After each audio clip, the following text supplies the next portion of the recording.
Bonjour, c'est IQ91. Voici l'analyse technique du CAC 40 pour la journée du jeudi 3 mars 2011 pour le site boursicoté.com.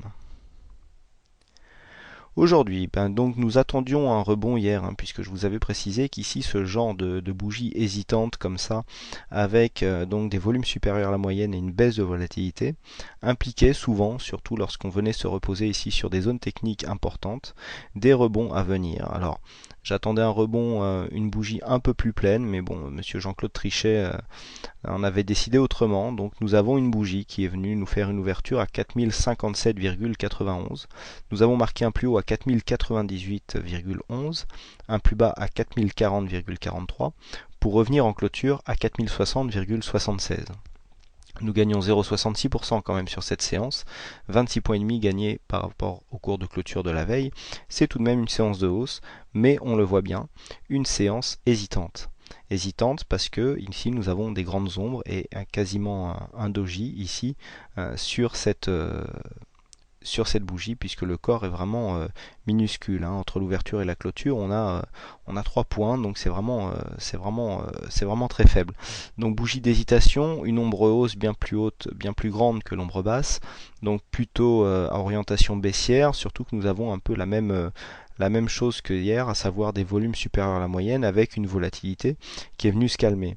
Donc une bougie comme ça on n'était pas vraiment en tendance haussière, je dirais qu'elle viendrait ici stabiliser, à savoir qu'on pourrait demain venir osciller entre la zone des 4040-4080 points, ce qui ne serait pas un mal. D'ailleurs, on voit bien ici que la moyenne mobile 20 exponentielle, qui révèle bien souvent la tendance, si on s'écarte un petit peu, on peut remarquer que vraiment là, quand on a une tendance haussière, elle suit cette tendance, la mobile exponentielle favorisant les cours les plus récents.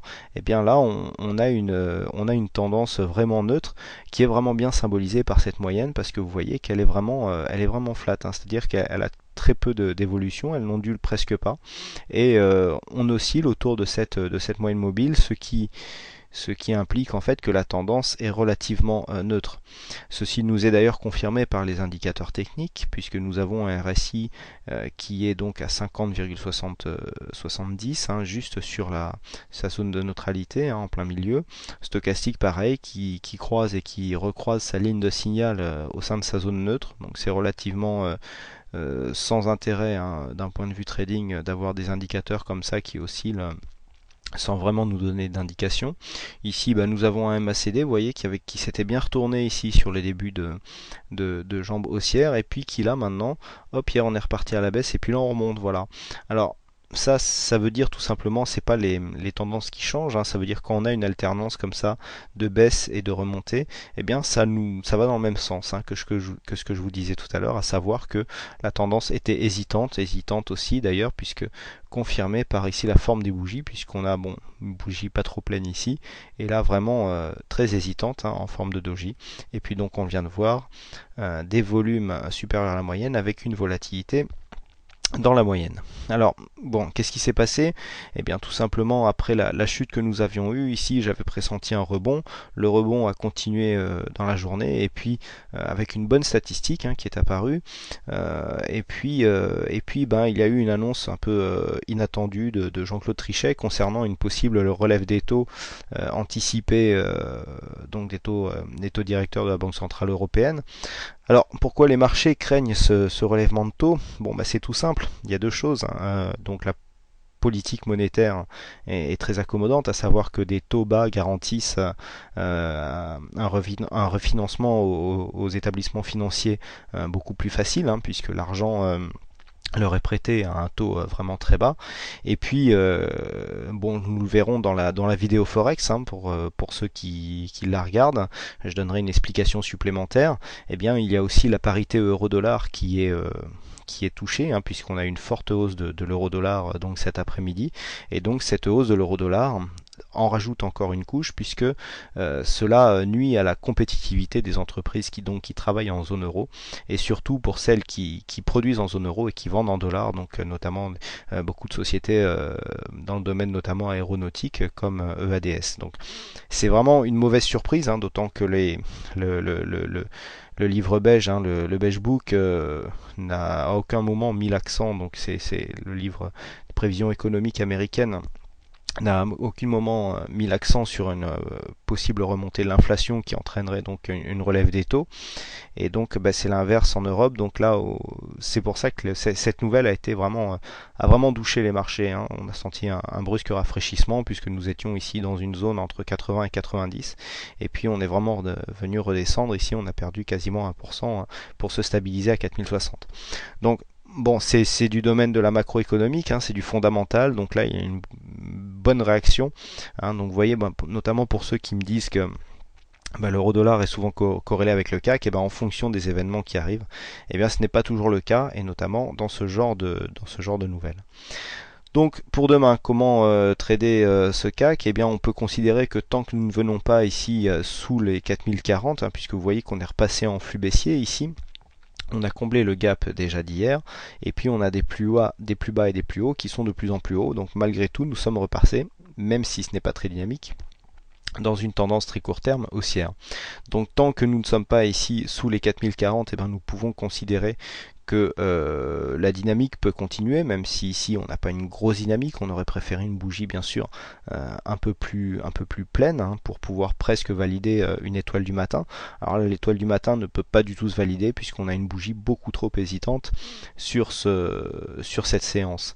Alors on peut ici, tant que nous ne sommes pas ici sur la zone des 4040 et que nous ne voulons pas casser à la baisse cette zone, on peut tenter ici d'aller rallier la zone des 4100.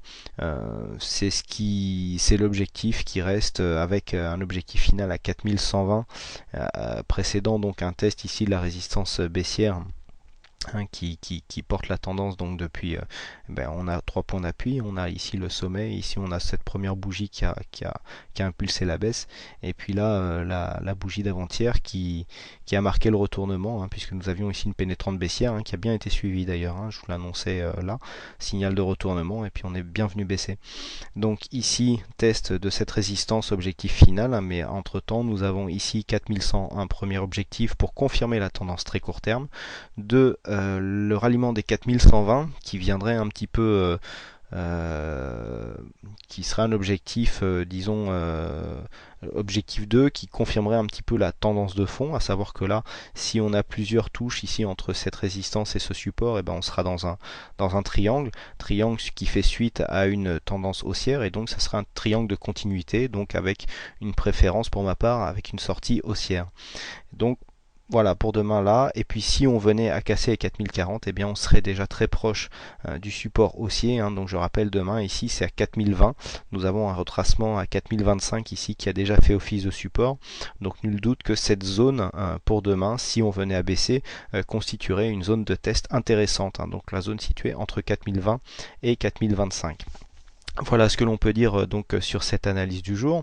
Pas de signal aujourd'hui déclenché sur le CAC, hein, d'autant que j'avais oublié de mettre à jour les signaux en faisant mon analyse écrite. Bon, donc ça ne porte pas à conséquence pour l'instant, et puis on félicite Eloi qui a gagné aujourd'hui le jeu du fixing, hein, qui est donc un jeu en libre accès, hein, sur le chat. Tous les soirs, vous pouvez venir donner une heure avant la clôture votre idée sur la possible valeur de fixing, donc la valeur de clôture du CAC 40, hein. Donc vous pouvez venir faire vos pronostics. Pour l'instant, on joue pour la gloire et surtout pour la notoriété, puisque j'essaierai d'annoncer de temps en temps les gagnants sur la vidéo du jour, donc pour mettre vos talents au grand jour. Voilà. Écoutez, je vous remercie encore une fois à toutes et à tous pour votre attention. Merci encore pour les nombreux messages que vous me laissez sur ma boîte mail ou même sur le chat. Et il ne me reste plus qu'à vous souhaiter donc une bonne soirée, bonne chance dans votre aide, et je vous donne rendez-vous dès demain pour de prochaines analyses vidéo. Bonsoir.